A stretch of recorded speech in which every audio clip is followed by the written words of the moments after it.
compartilhar aqui também. Então, pessoal, uma boa tarde para todo mundo. Essa é a nossa sétima palestra, nosso sétimo seminário no programa de pós-graduação em Física e Astronomia da UTF-PR. Hoje eu convidei um meu amigo de longa data, Alemar. Ele é professor associado do Instituto de Física da Universidade Federal do Mato Grosso do Sul, bacharel, mestre e doutor em Física pela UFMG, com um período de doutorado sanduíche na Universidade Rutgers, em Nova Jersey.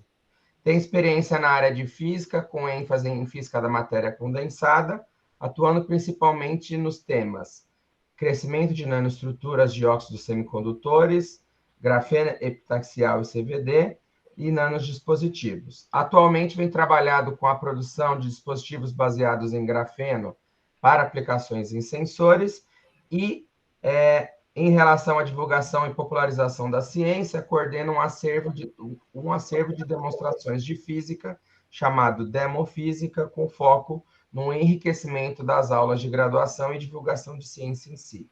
Tem publicado diversos trabalhos voltados ao uso de microcontroladores, como, por exemplo, o Arduino, na confecção de montagens experimentais de custo acessível. E, atualmente, é o diretor do Instituto de Física da Universidade Federal do Mato Grosso do Sul. Então, muito obrigado, Além. Eu tenho acompanhado esses trabalhos que você faz em Arduino já faz alguns meses ou anos, eu acho que anos já, desde que eu comecei a mexer um pouco com Arduino. Então, sempre quis convidar você para vir dar um seminário para a gente. No semestre passado, eu não consegui convidar todo mundo que eu quis.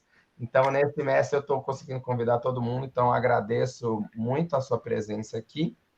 E aí, eu acho muito interessante essa parte de microcontroladores, porque, igual dito pelo professor Douglas, atualmente, como a gente está nas vacas magras, né?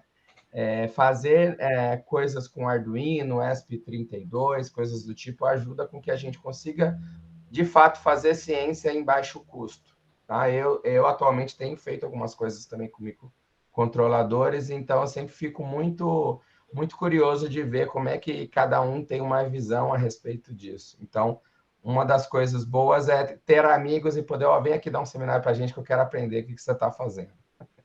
Então, pessoal, o Alemar vai apresentar para a gente entre 50 e 60 minutos. Se alguém quiser fazer uma pergunta, eu só peço que clique a mãozinha aí do Google Meet, e aí pode fazer a pergunta tranquilo. E é isso aí. Muito obrigado, Além. A palavra é toda sua. Bom, na verdade, eu tenho uma história de fazer, né, o Emilson, a gente acompanhou, né, o Emilson foi contemporâneo lá, né, você entrou 2 anos depois de mim, né? Eu entrei em 2004. Eu entrei em 2002 na UFMG. E eu, principalmente no mestrado e doutorado, eu me envolvi muito com instrumentação, né? Então, assim, o meu laboratório lá na UFMG, as primeiras versões de caracterização elétrica que teve foi automatizado. Então, passei um pouco pelo LabVIEW, igual o próprio Emilson também trabalhou bastante lá com o Matias, tudo. E vindo aqui para a UFMS, né, eu não só vivi, como disse o Emilson em relação ao que o Douglas comentou, né, não só vivi as vacas magras, como eu vim para um local, acaba que não era tão, né, ele não está dentro do eixo, né, de ciência, onde tem muito equipamento, polos de equipamento e tudo. Então a gente acaba vindo de uma universidade muito grande para uma universidade pequena, mais deslocada um pouco, acaba que a gente sente esse baque de não ter equipamentos, às vezes, para tentar fazer alguma coisa, e isso tem que se virar, né? Só que aí também eu tenho que agradecer meu orientador, porque, como ele disse uma vez para mim, ele não estava me formando para ser um especialista, e sim um generalista capaz de entrar em qualquer lugar e poder fazer alguma coisa. E aí, essa palestra aqui, apesar de eu vou focar um pouco, né, no que eu tenho feito atualmente com o Arduino, que vou mostrar um pouco de coisas que eu tenho feito com o Arduino em termos de instrumentação. Ela acaba sendo um pouco mais voltada para um laboratório didático ou para física básica ali, mas ela não deixa de trazer um pouco das possibilidades, né, de que a gente hoje, né, a gente tem uma ferramenta fantástica, que se for parar para pensar em 2002, né, nem é tão longe assim, a gente não tinha um acesso tão fácil para poder desenvolver alguma coisa. Você teria que aprender a programar PIC, era muito mais complicado e tudo. Hoje você tem todo um universo, né, de informação que te ajuda a trabalhar.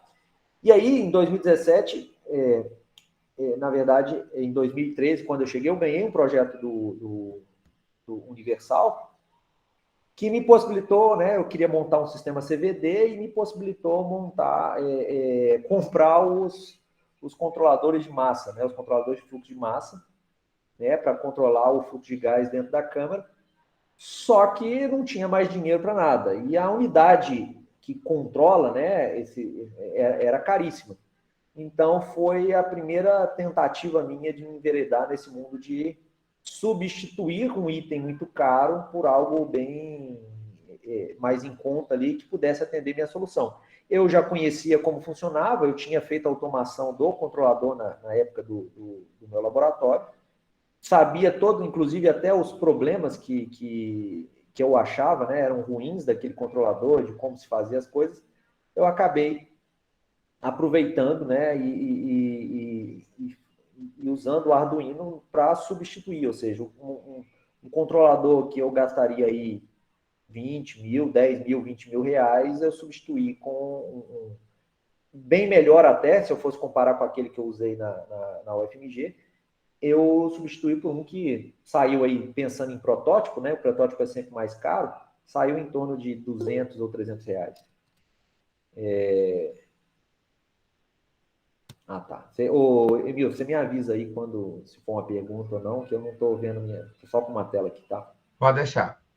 Então, acabou que essa foi minha primeira passeio, né? Aprender, entender como é que funciona, descobrir esse universo. Porque o bacana de hoje em dia, em termos de pensar né, na instrumentação com esses microcontroladores, né? É que a gente tem que ter um conhecimento bem básico de lógica computacional, porque o resto tá na internet, é só saber usar. Eu falo para os meus alunos aqui que trabalhar com Arduino, por exemplo, que é o microcontrolador mais comum, o que você tem que saber é um mínimo de lógica computacional para resolver o seu problema e saber fazer busca na internet. Se você souber fazer busca na internet, você não precisa mais saber programar, porque tudo está lá, alguém já fez de alguma maneira e você só precisa, às vezes, conectar o seu problema com uma solução parecida que você encontra, né? Então, esse foi um dos trabalhos, né, que era para a gente tentar aqui crescer sulfeto de molibdênio e grafeno, né? Precisava fazer esse controle de gás e tudo. Mas, rapidamente, né, a ideia do Arduino é essa coisa, não vou entrar em muito detalhe aqui, porque eu acredito que alguns já sabem, e o foco não é esse, né? Mas o Arduino é essa união software e hardware, né? Na verdade, é um microcontrolador com uma interface fácil de você programar, na qual você consegue criar rotinas, né? Lendo portas de entrada e saída digitais e analógicas do seu microcontrolador. Então, acaba sendo um meio muito fácil de prototipagem, né, de fazer coisas que antes você ou precisaria ter um conhecimento muito grande de eletrônica, né, no passado nem muito grande, né, você precisava ter um conhecimento razoável de eletrônica, ou programar um microcontrolador mesmo também não era uma coisa tão... Você precisava de sistema. Aqui, com uma porta USB no computador direto, você já transfere o código. Antes, você precisava de soquetes próprios para poder fazer essa transferência toda. Então, era assim, é muito mais complexo. Então, o Arduino, esse conjunto aí, né, hardware e software, ele popularizou essa coisa do maker, né, do fazer, do prototipado, criar soluções criativas, sem ter que depender de comprar algo necessariamente pronto, que não necessariamente resolve o seu problema. Então, existe uma família monstruosa, né? E aí vai variar só no Arduino, né? Se a gente pensar outros microcontroladores hoje que já são acessíveis, como o ESP32, Galileu e outros, mas a própria Arduino já tem uma família enorme com uma série de possibilidades, desde Arduinos que eu já tive demanda, por exemplo, saídas analógicas reais, né? E entradas analógicas com resolução maior, que é o DUI, por exemplo, ou dependendo se você vai trabalhar com automação, quantidade de portas e tudo, ou em termos dos embarcados, né, que você quer minimizar, miniaturizar ao máximo, você tem também opções dentro desse sentido. Dentro de um contexto aí agora pensando um pouco, como eu estava comentando, de ensino, né, ele surge como uma grande alternativa dentro desse contexto STEAM, né, que são as alternativas por exemplo, na robótica, alternativa ao Lego, que se popularizou bastante, mas é muito caro. Então, acaba que você consegue fazer robôs, coisas interessantes com Arduino, num custo muito mais acessível. E também a automação, né? Então, as pessoas passam a desenvolver soluções para dentro de casa, para a indústria, pequenas soluções, diretamente usando o Arduino, elas próprias, sem precisarem contratar um serviço externo, né? E se você considerar a união disso ainda com um pouquinho da indústria 4.0, da impressão 3D, né? Você ainda prototipa as peças que você precisa, né? Então, assim, não só a parte eletrônica, quanto a parte física também seria possível fazer isso. Dentro do contexto aí, agora, voltando para esse lado que eu tenho explorado recentemente, que é do ensino de física, né? E aí vale também para dentro do laboratório de pesquisa, tá? Não só do laboratório de ensino, mas eu acho que o laboratório de pesquisa a gente pode também. Eu vou ter o Arduino para automação, demonstração, simulação e principalmente ensino baseado em projetos, ou seja, estimular, né, o desenvolvimento de soluções, em vez da gente simplesmente fazer um experimento, entregar um experimento pronto, uma montagem pronta para o aluno, você desenvolver essas competências de propor soluções, onde você pode dar um sensor e um Arduino e fala para o aluno, você vai medir tal grandeza. E a partir daí o aluno desenvolve um projeto em torno disso, né? Então, esse contexto, esse aprendizado é uma coisa que eu acho que atualmente a gente tem que começar a trabalhar, ou seja, essa ideia de a gente desenvolver as soluções, né?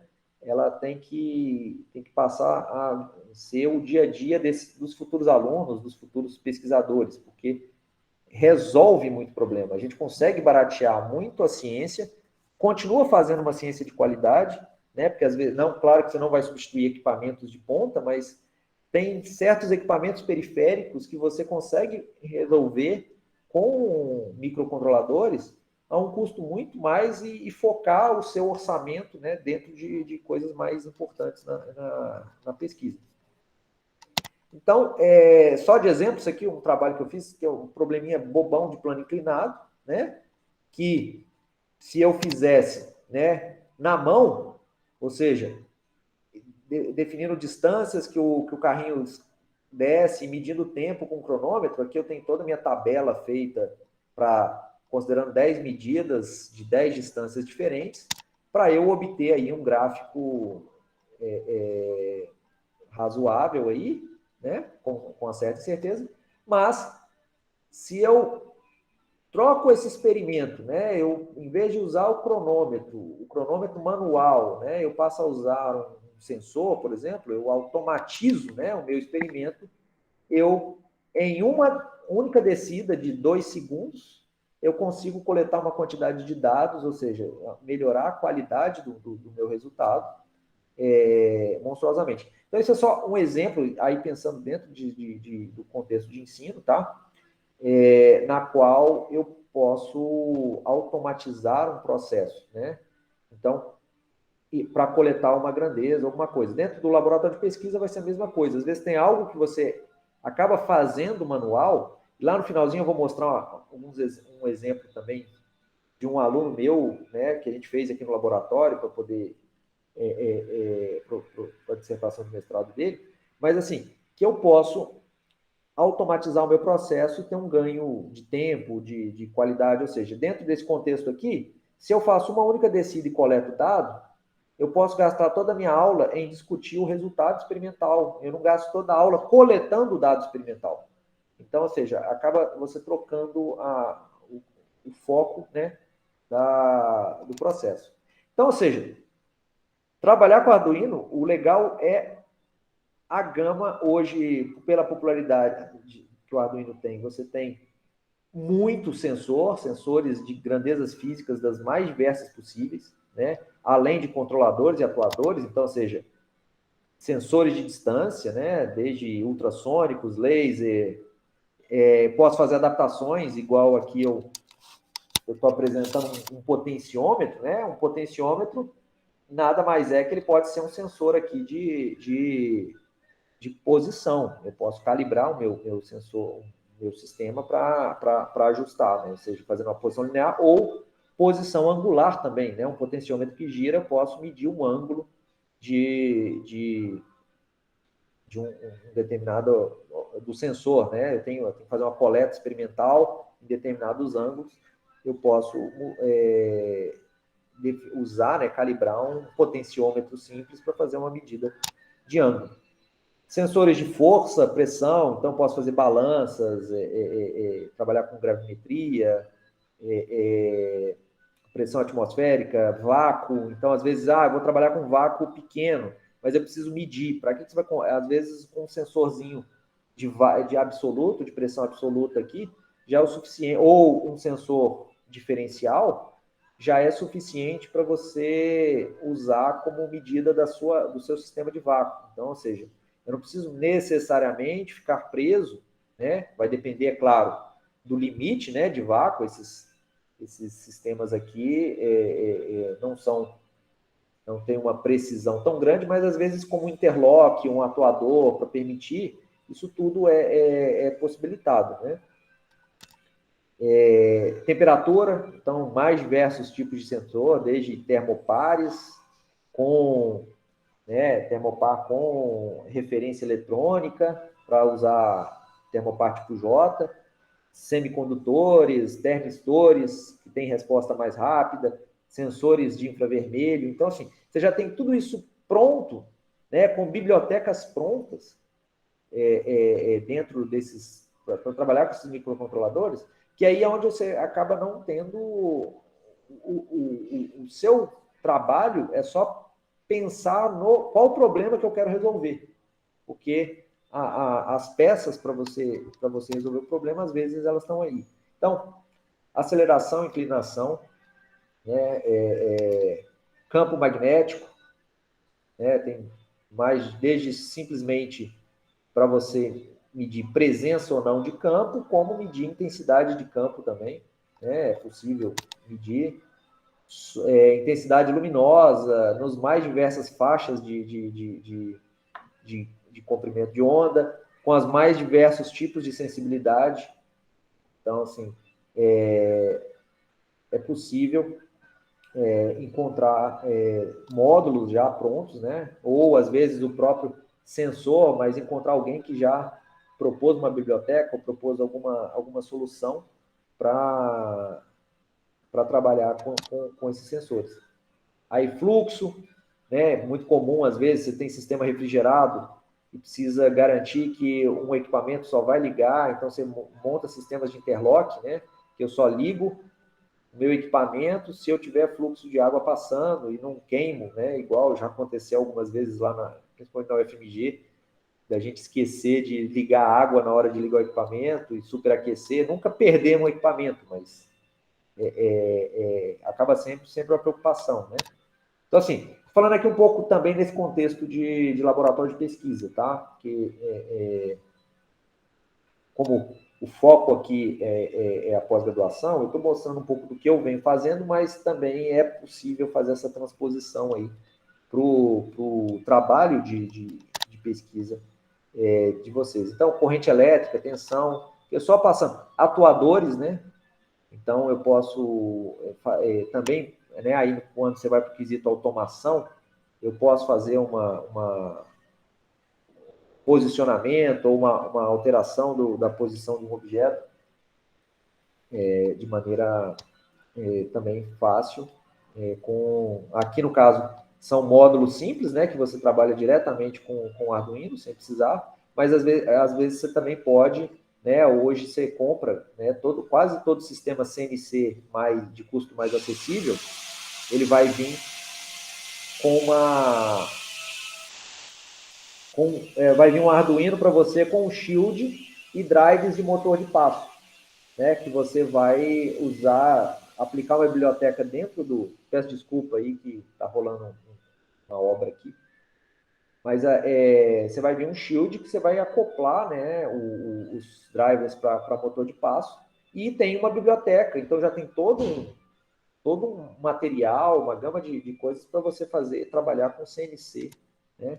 Então, aí, mais o resto dos acessórios, né, a eletrônica que vem por trás, né, resistores, potenciômetros e tudo mais, que é o que vai juntar ali para montar o seu protótipo, seja lá do problema que você queira resolver, né? Então,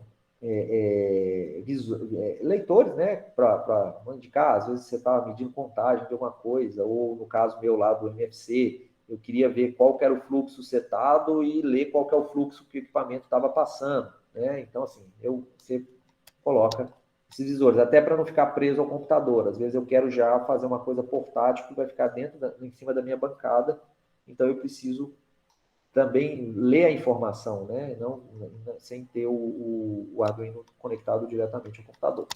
É claro que eu posso também ter o Arduino conectado ao computador e vão existir diversas interfaces, né? Pensando na coleta de dados. Tanto interfaces, que eu quero dizer aqui, físicas, né? Então, existem alguns sistemas, né, de fáceis, isso aqui aí já voltado para essa coisa de ensino, de prototipagem, que é o plug and play, eu simplesmente coloco um shield no meu Arduino e tenho meus sensores e é simplesmente plug and play, eu não preciso ter um protoboard, nada de eletrônica mais sofisticada, tá tudo pronto, eu quero tal sensor, eu conecto ali e coleto o dado daquele sensor. Então, assim, existem algumas interfaces nesse sentido de facilitar essa vida, e também as interfaces de coleta de dados. Às vezes eu quero analisar um dado coletado, então hoje eu tenho trabalhado muito com essa Parallax, que é simplesmente uma planilha de Excel com a macro que faz leitura na porta serial. Ela não serve só para Arduino, ela lê qualquer coisa que você plugar na porta serial, né, que mande a informação da maneira como ele lê, né, ele tem um protocolo de leitura lá, que você consegue jogar esses dados no Excel e, a partir daí, fazer o que você quiser no Excel. Desde gerar toda uma interface de visualização dos dados, com gráfico, com o resultado da análise do gráfico, tudo, né? Tudo que o Excel te permite, você pode fazer a partir daí. Outras, por exemplo, igual essa MakerPlot, essa aqui essa é gratuita, né? Você consegue pegar direto no site. Essa aqui é paga, né? Não é caro. Eu comprei a licença para testar. O interessante dela é que eu consigo criar interfaces de comunicação também, né? Eu posso não só coletar dados do Arduino, como eu enviar informação direto para o Arduino, de modo que eu posso, defino, então, eu quero fazer uma curva IV, estou fazendo um processo de automação, e aí eu montei tem aí um monte de trabalho de potenciostatos, né? Eu quero fazer eletroquímica, tenho vários, eu guardado tenho numa pastinha, tem pelo menos uns 5 ou 6 artigos onde os caras desenvolvem potenciostato de baixo custo com interface Arduino, OESP, tudo. E aí você quer fazer essa interface de definir parâmetros, né, de varredura e tudo, com esse MakerPlot também é possível. É claro, é possível também com MATLAB, com LabVIEW, né, são outras interfaces que já bastante conhecidas, mas é que eu estou tentando trazer para o lado do custo acessível. Eu acho que a licença desse MakerPlot é 20 ou 30 dólares, alguma coisa assim. Então não é nada absurdo, né? Se a gente pensar que uma licença de um outro desses softwares mais famosos e tudo são bastante caros, né? Então, comparativamente, acaba que esses 30 dólares aí, apesar de às vezes ter um bom dinheiro, não representa também dentro do resultado que você está querendo, um custo tão grande, né? Outra embarcada, eu só queria comentar, né, também aqui agora voltando na questão do ensino, a Google tinha lançado o que eles chamavam antigamente de Google Science Journal, né, que era um aplicativo que você lia os sensores do celular e podia coletar dados, fazer tipo um caderno de pesquisa usando, que depois a Arduino acabou comprando e desenvolveu um Arduino totalmente voltado para ele, que é esse chamado Nano 33 BLE Sense. Ele é um Arduino Nano com a interface Bluetooth, né? Então, vai parecer muito com o ESP32, que a maioria passou a comprar, uma vez que ele já vinha com embarcado, né? A questão da conectividade Bluetooth. Mas, além disso, ele vem com uma série de sensores. Então, ele tem sensor de cor, sensor de brilho, proximidade e gesto, um microfone digital, um sensor de movimento, vibração, orientação, sensor de temperatura, umidade e pressão. Então, ele já vem embarcado com vários sensores.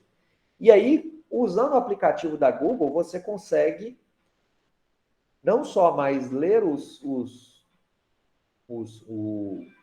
sensores do próprio aparelho, mas você se comunica com o Arduino de modo a poder também desenvolver montagens, né, que você possa fazer a coleta de dados sem fio, né? Então, só a título de exemplo, a Arduino tem um kit, né, que é o Physics Lab Science Kit, que ele vem com o Arduino Sense, que nada mais é um conjuntinho de práticas experimentais que você vai realizar coletando dados via o Science Journal, né?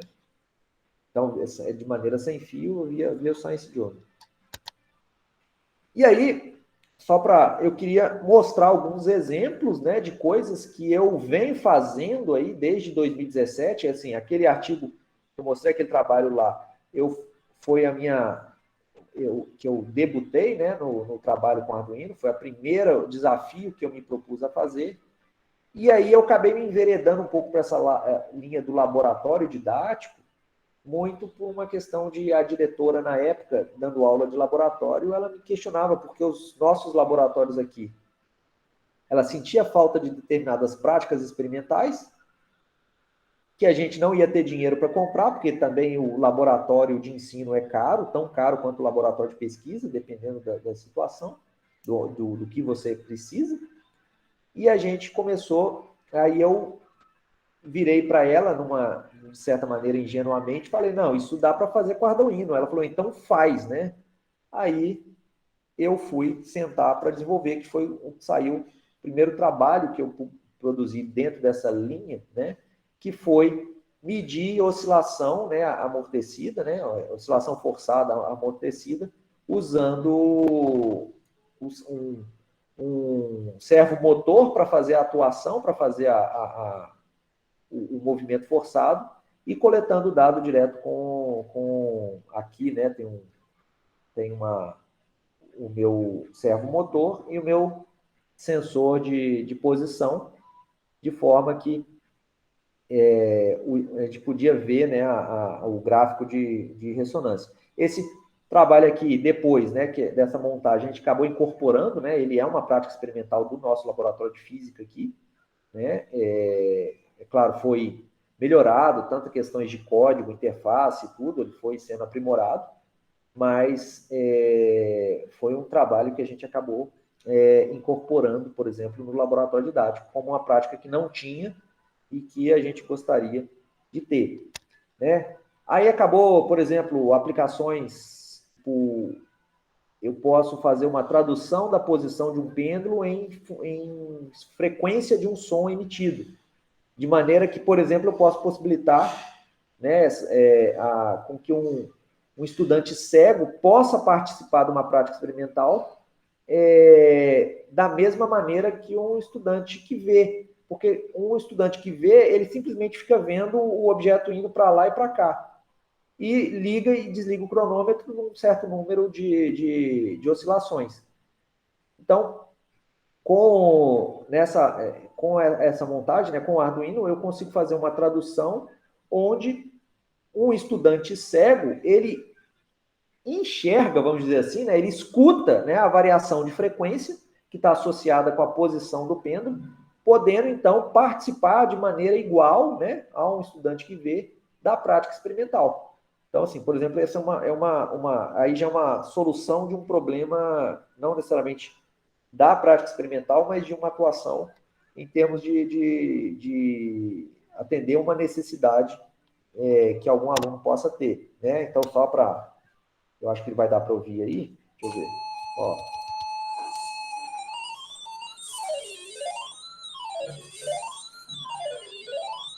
Então, o que a gente vê a bolinha ir para lá e para cá, um cego escuta ela ir para lá e para cá. Então, ou seja, você traz para ele, nesse caso, a possibilidade de trabalhar, né, de participar do experimento e não simplesmente ficar sentado ali do lado esperando alguma coisa acontecer, né? Alguém comentar o que está acontecendo. Aqui é uma construção, eu fiz para discutir empuxo, né? Então eu fiz uma balança, né? Então, assim, na falta, né, de uma balança, às vezes é possível desenvolver uma, né? Tanto aqui no caso eu tenho, desculpa, uma balança aqui, ó, que eu meço a força aparente e uma balança embaixo, né? Para medir o peso, né, do becker com líquido, né? Mostrando aí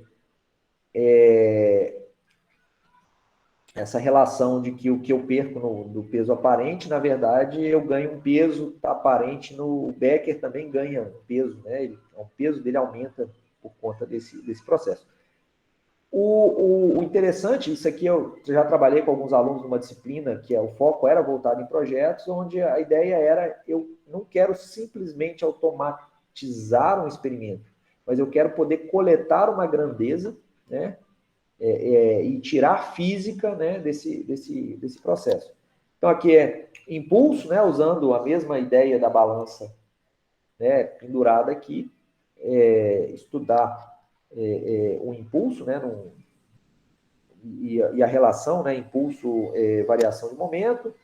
Aqui é um sisteminha para a lei de Malus, mas também em termos de química, você poderia botar muito bem uma cubeta na frente aqui, ó, entre o seu analisador, né, o polarizador analisador e o polarizador fixo, e medir a atividade óptica, né, de uma determinada substância e tudo. Então, assim, também é possível, né, adaptar algumas montagens experimentais já para coisas do tipo. Aqui, um circuitinho força eletromotriz, com variação de... Então, eu uso um sensor de campo magnético para medir o fluxo, medir o fluxo, né, algo proporcional ao fluxo de campo magnético. E a entrada analógica do Arduino para medir a força eletromotriz na bobina. Então, eu consigo mostrar aqui a variação de quando, né, o meu campo varia, eu tenho uma força eletromotriz. Ela só aparece quando eu tenho variação do campo. Aqui usando sensor de pressão e temperatura, né, estudando pressão e temperatura em gases, tensão superficial. Isso aqui, na verdade, era uma lembrança do experimento que eu e o Emilson fizemos lá no UFMG, só que era uma porcaria medir aquele valor, porque era analógico o negócio. Então, aqui, por exemplo, já tentei pensar numa solução que fosse mais prática, ou seja, o próprio Arduino, além dele medir o valor em função do tempo, ele grava para mim o valor máximo da tensão. Então, eu não preciso ficar fazendo extremamente cuidado e prestando atenção no número que está lá, porque o valor máximo da tensão, o próprio Arduino já processa e guarda esse valor máximo para mim. Então, basta só fazer o experimento com cuidado. Aqui, relação pressão com a altura da coluna, que é caos, né? Então, eu adaptei um joystick, né? Um sisteminha de joystick, eu tirei as molas dele e ele virou um sensor de ângulo, né? Pendular. Né? Então, eu posso traduzir, né? O movimento pendular pela resistência do meu. Então, o que eu quero mostrar aqui também é isso, é que eu posso usar uma série de coisas que teoricamente não foram feitas para aquilo, mas eu adaptar para medir uma grandeza. Então, a gente sempre pode fazer montagem. Essa aqui já é uma outra combinação, né? Eu estou usando impressão 3D, simulação dentro do Arduino, né? Basicamente é um experimento simulado, onde a gente construiu um experimento de espalhamento Rutherford. Então, o que eu tenho aqui é uma câmara, né? Com impressão 3D, a gente fez uma estrutura que ela é parecida como se fosse um experimento real. A interação do aluno é a mesma que ele tem com o experimento real, ele tem que tocar, ele tem que mudar o ângulo e pressiona o botão para um contador Geiger fictício que está aqui, ó, vai simular o espalhamento de partícula alfa. Deixa eu mudar a cor aqui. Tá, peraí.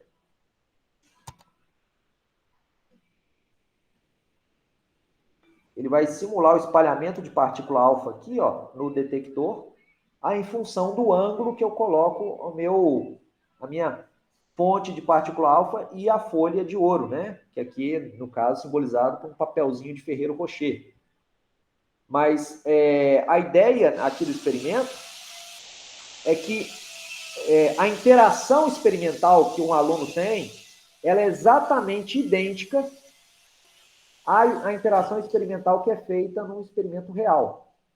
O que eu substituo aqui é que eu não tenho uma fonte real de partícula alfa nem um contador Geiger, mas eu tenho um experimento, uma montagem que tem um potenciômetro aqui que detecta qual que é o ângulo que eu posicionei e na hora que eu aperto o botão na caixa, eu coleto o dado de maneira aleatória. Inclusive, a coleta é aleatória. Então, tem uma randomização da coleta para que não seja uma coisa direta e que tenha um erro experimental.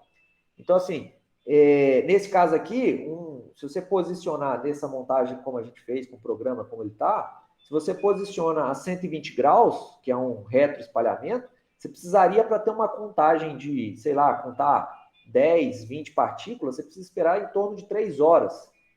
Porque aleatoriamente, dentro dessas 3 horas, uma partícula é espalhada e cai no detector. E fora isso, a gente, com o suporte da folha de ouro, eu posso pôr um resistor aqui e fazer o Arduino detectar a resistência, de modo que eu podia trocar.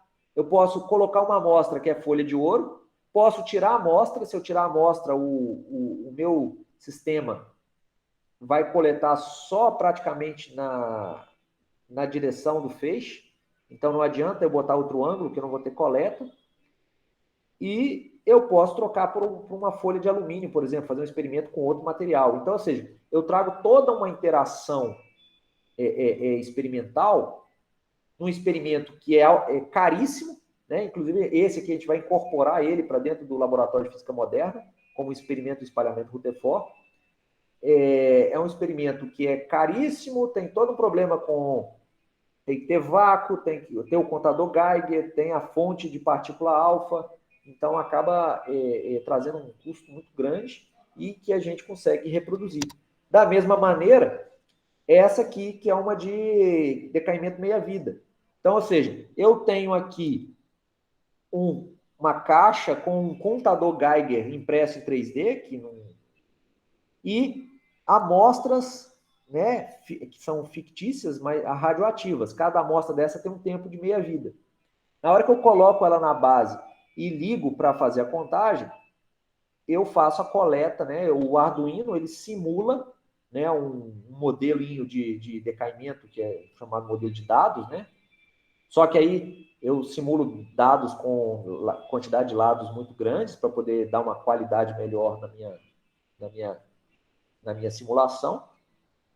E aí eu tenho algo que aqui eu acho que até dá para ouvir, até a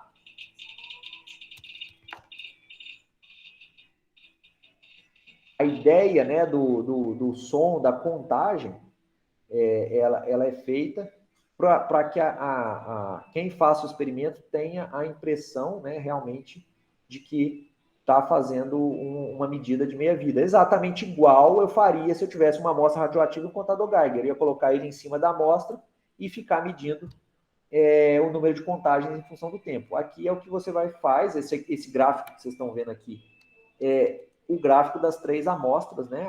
Você vê que existe uma randomização, existe um ruído e eu posso aí, é claro, trabalhar com amostras, né? Eu posso pensar em isótopos fictícios que têm tempos de meia-vida razoáveis para uma prática experimental na sala, né? Aqui mesmo na UFMS a gente tem amostras didáticas, que é uma de cobalto, né? Que é o tempo de meia-vida monstruoso, então você nunca vai conseguir fazer um experimento de meia-vida, a não ser que você colete dados, né? Vá acumulando dados ao longo dos anos aí. Né? Então acaba ficando um experimento muito mais ligado a discutir transmissão através de materiais diferentes e o aluno não vivenciando essa coleta aí de coisa. Também aqui é discussão de dinâmica de fluidos, né? Então, aqui é um sensor de fluxo. Aqui eu já fiz todo um aparato com impressão 3D, para fazer difração, né? Então, ou seja, você tem sensores que são altamente sensíveis, então eu consigo fazer medidas com bastante qualidade. Isso no claro, né? Eu nem escureci o ambiente para poder medir isso, estava no claro, com a lâmpada acesa, a coleta desses dados. E aqui outros, né? Ali eu falei um pouco de práticas que eu fiz, mas, por exemplo, sistema de tensão, tração, né? Questão materiais. É claro que aqui muito mais voltado para polímeros, onde a força é pequena e tudo, mas é possível adaptar, né? Coisas desse tipo. Nós tivemos um aluno aqui que fez, mas ele trocou, em vez dele usar um sensor de posição, ele botou um motor de passo para poder afastar. Então, ele estava estudando ele estava estudando, fazendo filmes de grafeno para aplicação como elastômeros, né, elastômetros. E aí ele trocou, em vez dele usar necessariamente um sensor para medir a posição, ele usou um motor de passo com um parafuso, então ele calibrou o parafuso, ele sabia que determinado passo ele movia uma determinada distância, mas assim, tudo controlado com o Arduino. Aqui são adaptações onde ele fez, aqui é feito um sisteminha pantográfico com um potenciômetro linear, ó, e aí eu posso garantir que o ângulo de incidência é igual ao ângulo de reflexão, para poder fazer medidas de reflexão total, índice de refração e tudo. Aqui é só bem simplão, mas é só para mostrar, eu posso não só, por exemplo, estudar a quantidade térmica linear, como ela de maneira bidimensional, ou seja, você pode fazer uma matriz, ou seja, você quer estudar toda a distribuição de temperaturas e não tem uma câmera térmica, né? Então, você pode mapear e coletar os dados, por exemplo, ao longo do tempo dentro de uma superfície. Sensores, por exemplo, esses semicondutores, você consegue fazer a conexão, eles têm endereçamento, então você coleta cada dado, você pode ligar todos eles em série e ir coletando os dados a partir daí. Aqui é photogate, campo magnético, por exemplo, estudo de coeficiente de atrito. Então tem e aí a gente pode até experimentos mais complexos, né? Então isso aqui é um espectrão de fluorescência, né? que o cara desenvolveu, né? É um Chemical Education, tem todo... Ele usa o Arduino, sensores de luz, mais um laser, para fazer medida de fluorescência, né? Então, ou seja, aqui já é uma montagem muito mais elaborada, já pensando em possível de fazer em pesquisa, ou às vezes é aquela coisa, eu quero fazer um sistema que ele vai embarcado, né? Então eu não preciso da precisão analítica de um experimento de bancada no meu laboratório. Então eu posso desenvolver algo mais simplificado, que eu vou embarcar em algo, ele não vai ter aquela precisão toda, mas ele vai ser capaz de, por exemplo, me dar uma informação para monitoramento, né? Eu não preciso monitorar com uma precisão tão grande, mas às vezes eu preciso monitorar algo de maneira digital, ou tem ou não tem, né? Simplesmente. Então, às vezes, um sistema mais simplificado, ele pode funcionar. Esse aqui é um outro de espalhamento Mi, né? Então, é uma montagem usando também Arduino para espalhamento Mi. Então, eu vario o grau de polarização e o ângulo, né, de espalhamento, posso medir em função do ângulo e do grau de polarização. Esse aqui é um cromatógrafo, né, é uma montagem de um cromatógrafo de baixo custo. Então, às vezes, você fala, eu estou trabalhando com troca de conversão de CO2 em hidrogênio, por exemplo. Às vezes, e aí você usa um cromatógrafo em bancada para medir quantitativamente, mas você quer saber qualitativamente num sistema embarcado que está posicionado remotamente, você quer garantir isso. Então, assim, é possível desenvolver, né, com Arduino, por exemplo, ou outro microcontrolador, algo capaz de te dar esse resultado, né? É claro, nunca necessariamente esses caras vão substituir determinados equipamentos de alto nível, mas às vezes é possível a gente ter algo interessante. E aqui, só para mostrar, só para eu finalizar aqui, isso aqui, por exemplo, foi o trabalho recente de um aluno meu de mestrado, que a gente tinha, né, previamente um outro aluno, a gente começou a trabalhar com uma impressorinha comercial para desenhar no óxido de grafeno, usando laser para poder reduzir o óxido de grafeno. E aí a gente acabou, a impressora não, ela mostrou que podia, era um potencial legal, mas a impressora em si não dava, então a gente precisou adaptar, então a gente teve que trocar toda a parte de controle, de toda a placa eletrônica de controle, a gente teve que substituir por um Arduino para poder fazer os desenhos exatamente da maneira como a gente queria. Então, assim, a gente teve que adaptar para o Arduino e a produção dos filmes, né? O meu aluno acabou, a gente estava fazendo com aerógrafo, né? Fazia uma tinta de óxido de grafeno com aerógrafo, e aí ele acabou criando, né? Montando uma esteira que, no fim das contas, usando Arduino, a gente acabou controlando para que não ficasse gastando tinta o tempo todo, só quando eu tinha a amostra, ele abria o leque de tinta para poder pintar as amostras, depois que elas passavam, ele desligava o leque, ou seja, tinha um atuador que trabalhava que abria o fluxo de gás, né? Na verdade era uma válvula solenoide, e na esteira eu marcava, né? Eu fazia uma marcação de onde começava e onde terminava minhas amostras. Então, assim, o Arduino, é claro, poderia fazer com uma eletrônicazinha simples também, mas acaba sendo tão mais prático você ir lá e programar no Arduino para fazer uma lógica simplona lá, do que você tentar pensar em montar um circuito eletrônico que vai atuar, fazer a lógica toda só com eletrônica. Então acaba que a gente até usa, às vezes, o Arduino para coisas muito mais simples ou seja, acaba sendo um canhão para matar baratas, né? Mas resolve também. Tá ali, ele estava ali disponível, o Arduino estava disponível, então eles acabaram fazendo essa automação. Então, ou seja, o que eu queria, de certa maneira, mostrar aqui, né, mesmo que valorizando esses trabalhos voltados para o ensino, o rol de possibilidades, ou seja, a quantidade de coisa que a gente pode fazer, a única coisa que vai nos limitar dentro do laboratório para usar, às vezes, é claro, a resolução dos sensores e tudo, né? Pode ser uma limitação, mas a maior limitação de todas acaba sendo a criatividade. Aqui é só o resultado, né? No final, tá? Eu que eu mostrei, ele fez tudo, mas a ideia era montar um sensor que pudesse detectar líquidos. Então a gente precisava fazer grande quantidade de sensores para testar e tudo.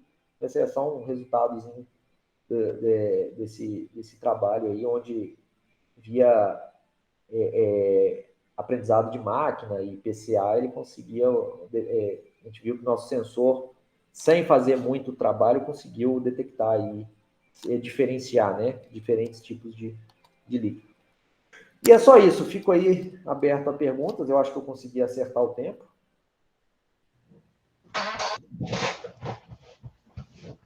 Deixa eu ligar minha... Muito bem. Você deu vários exemplos de como que a gente consegue usar o Arduino e esses sensores para fazer inúmeras coisas. Uma coisa que você falou é verdade, mas eu ainda acrescento outra. A gente precisa de criatividade e a gente precisa também de gente querendo fazer, né? Não, mas o material humano é extremamente importante, né? É muito importante a gente ter alunos que se interessem pelos projetos, porque é aí que a gente consegue desenvolver.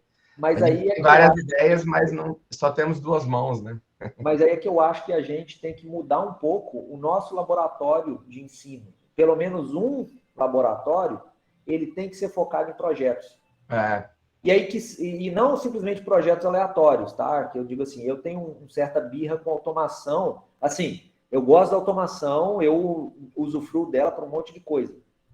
Mas a automação pela automação só, às vezes eu acho que não tem tanta. Por isso que eu tenho uma birra com o movimento STEAM, principalmente agora, que a gente vê que está muito na moda, da automação pela automação, a robótica pela robótica. É importante o pensamento computacional, você fazer essas análises, mas assim,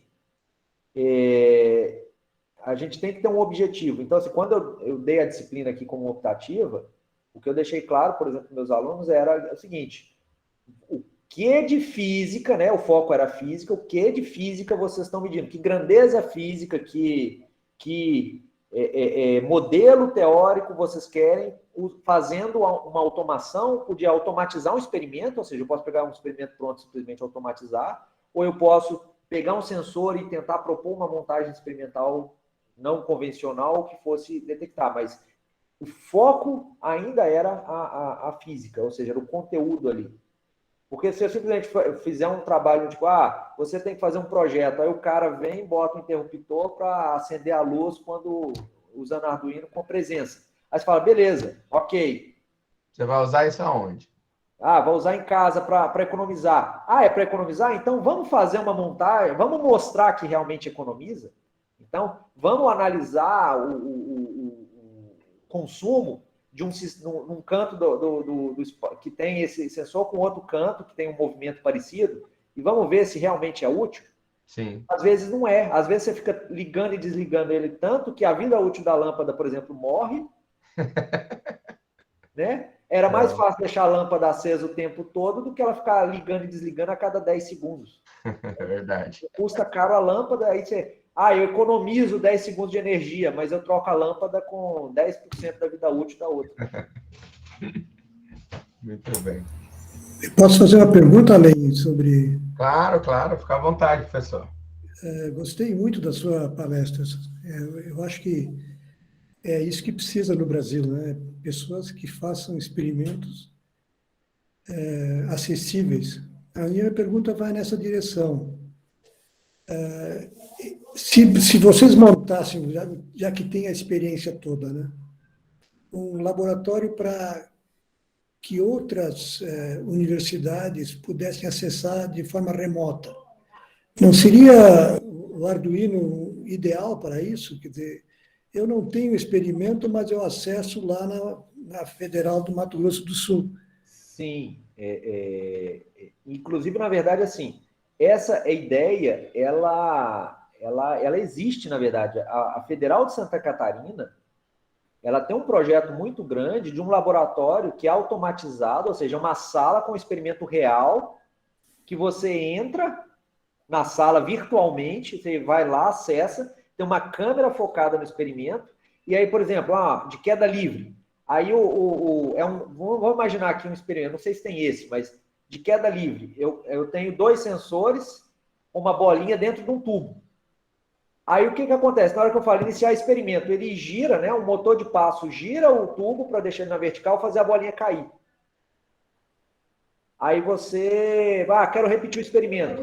Volta, ele gira, você comanda ele e muito provavelmente, boa parte dessa automação que é feita, ela vem usando Arduino. Eu não lembro agora, deixa eu ver se eu acho o link aqui, do laboratório, mas é bem bacana, ficou aberto, já é um projeto antes da pandemia, ele nem surgiu com a pandemia, ele já é mais antigo que a própria pandemia. É esse aí, não é? Exatamente, RexLab. E ele tem essas montagens também já.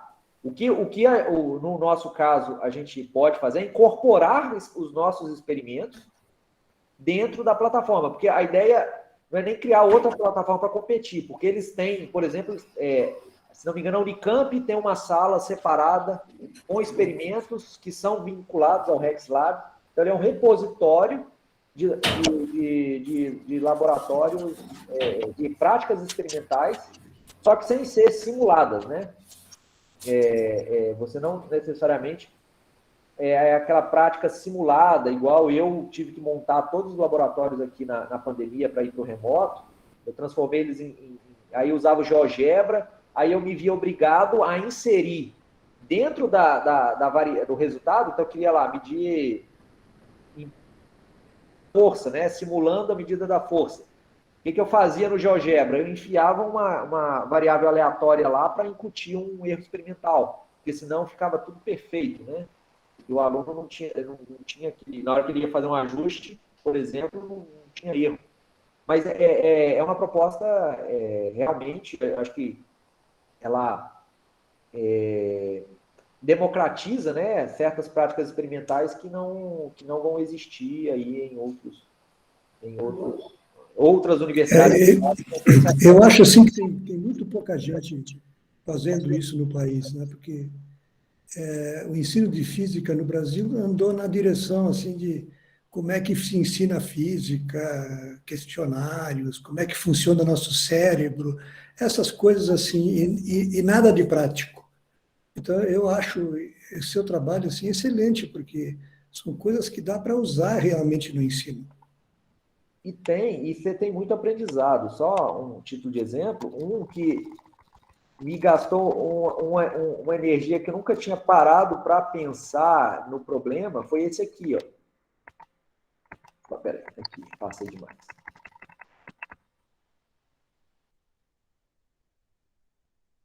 Passei de novo. Esse. Porque o que acontece? Essa aqui era uma montagem que eu tinha lembrança de ter feito no FMG. Quando a gente fazia lá, era com sensor da Pasco, então, ok, um sensor comercial, com uma taxa de coleta muito alta, e eu resolvi fazer com o que tinha para Arduino. Só que a taxa de coleta de informação da plaquinha que é usada, né, que é o pré-amplificador, é muito baixa. E aí eu não conseguia medir com cordões rígidos. Eu tive que trabalhar. E aí o que acontecia? Lá, né, na hora não tinha... Primeira vez que eu fui analisar o resultado, eu não tinha atinado, porque lá no experimento lá, a gente simplesmente pegava a área debaixo da curva. E aí, isso aí era o impulso e pronto. Só que, como lá a força era muito intensa, né? A contribuição do peso, né, da força gravitacional na cordinha era muito pequena. E aí, na hora que eu fui comparar, por exemplo, esse resultado, né, dessa integral da área toda, com a variação do momento, filmando, né? Eu filmei e usei o tracker para poder fazer análise, não batia. Até a hora que foi me cair a ficha, né? De que eu tinha que levar em conta que, na verdade, era a força, era a tensão menos o peso, né? Então, assim, essa prática de você propor esse tipo de desafio, essa coisa para o aluno, leva ele a fundamentar o conhecimento de uma maneira totalmente distinta. Ou seja, ele é obrigado a pensar, chegar num valor, tentar entender o que está acontecendo, foge dessa, por exemplo, prática experimental, na qual a conclusão dos nossos alunos é que o experimento foi um sucesso, ou o experimento foi horrível porque o equipamento é ruim, né? É muito fácil, né, culpar, né? Isso a gente fez muito aí na nossa graduação, de dizer que o experimento foi ruim devido aos problemas experimentais do equipamento. Às vezes, e você está fornecendo essas informações. Então, assim, eu acho que é uma maneira diferente de ensinar a resolver problemas, inclusive, né? Muito se fala nisso, né? Eu não tenho mais que ensinar ciências, eu tenho que ensinar a resolver problemas. Então, vamos usar a ciência para propor os problemas para serem resolvidos, né?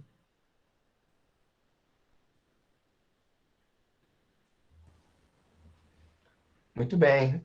O professor quer fazer mais alguma pergunta? Eu quero dar os parabéns, eu acho muito bom esse seu trabalho. Obrigado. Arnaldo quer fazer alguma pergunta? Charlie? Não, quero parabenizar também o professor por esse trabalho magnífico que está fazendo, que a gente vê que hoje a ciência segue um novo rumo, né? Até eu estava vendo um TED do diretor do Bits e Atomos do MIT, e ele citou uma coisa importante: a ciência hoje ela não sai só da academia, né? Ela segue um problema inverso aí. Você tem pessoas resolvendo problemas específicos do dia a dia, fazendo ciência sem saber que é ciência, na realidade, né? Por causa de toda essa possibilidade que nós temos da indústria 4.0 aí, né?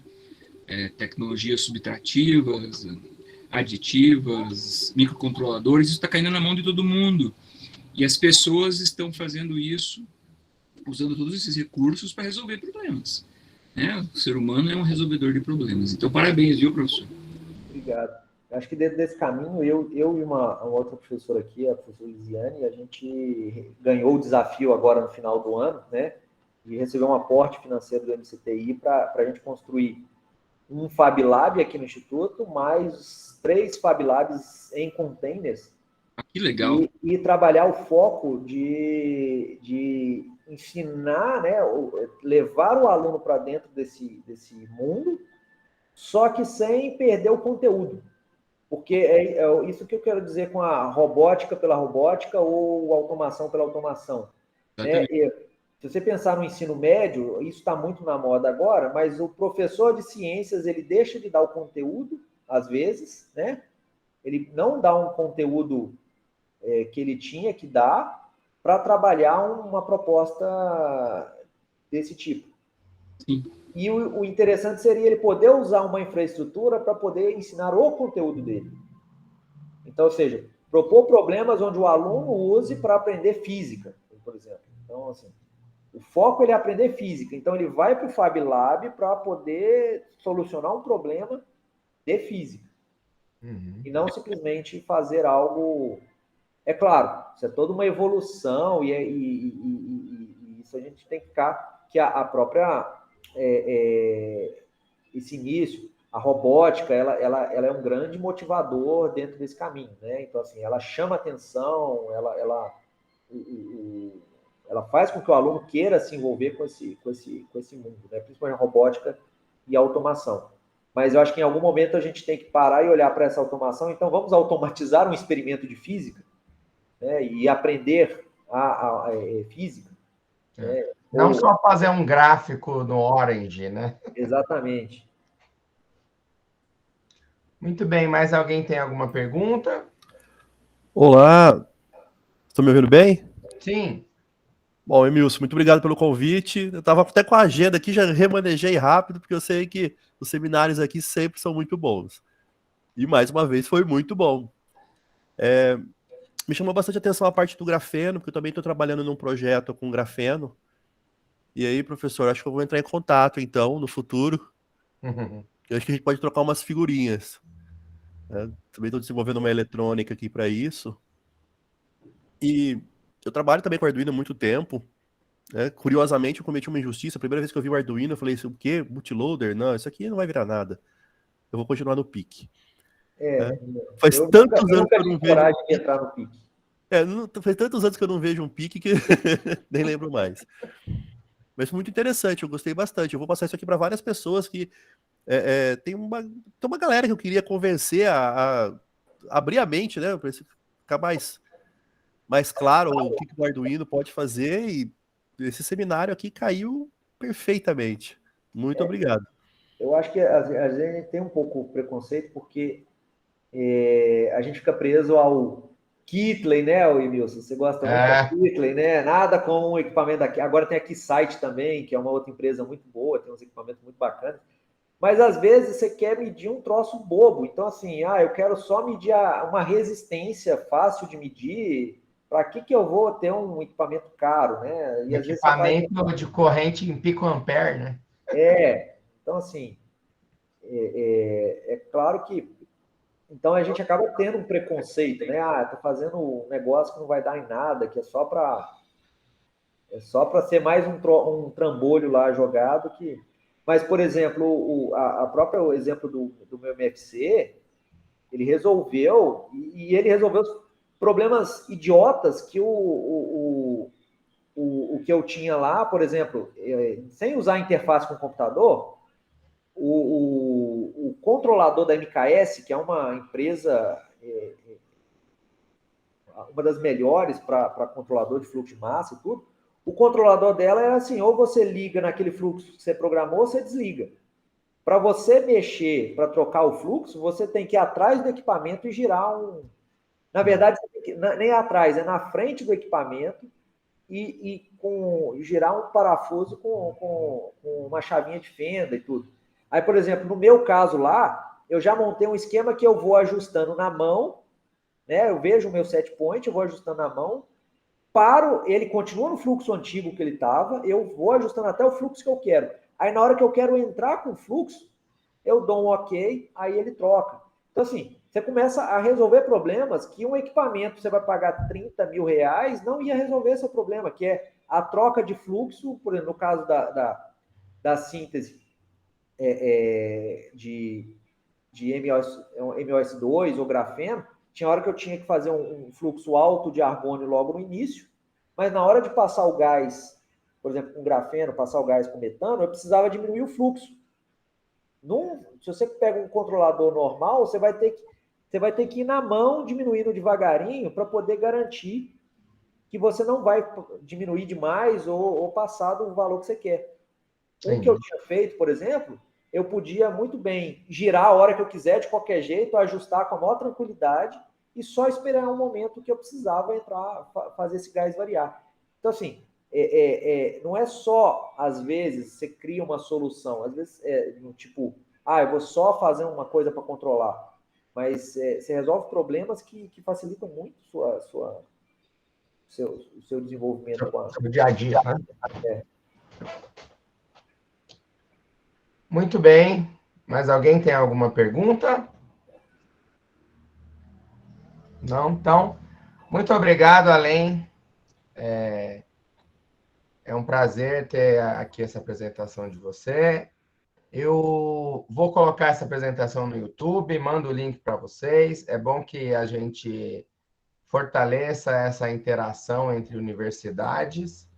E então, se você quiser passar o link do YouTube para outras pessoas, fica à vontade. É bom que a gente começa a fazer um hub maior de pessoas que fazem coisas, sabe? Eu comecei a migrar para isso nos últimos 2, 3 anos. E eu acho que quanto mais interação a gente tiver entre grupos, melhor. Mas a gente aprende com o resultado dos outros. Então, Muito obrigado por abrir esse espaço aí na sua agenda. Ser diretor do Instituto não é fácil, muita burocracia, mas mesmo assim você veio aqui e apresentou para a gente. Muito obrigado, Além. Valeu. Beleza. Fica aí o contato também, né? No e-mail. O Arnaldo, se quiser também, pode pegar meu contato telefônico com o Emilson direto, sem problema. Fechou. E aí a gente vai conversando. Tá joia. Obrigado, Além. Obrigado a todo mundo pela presença. E até semana que vem.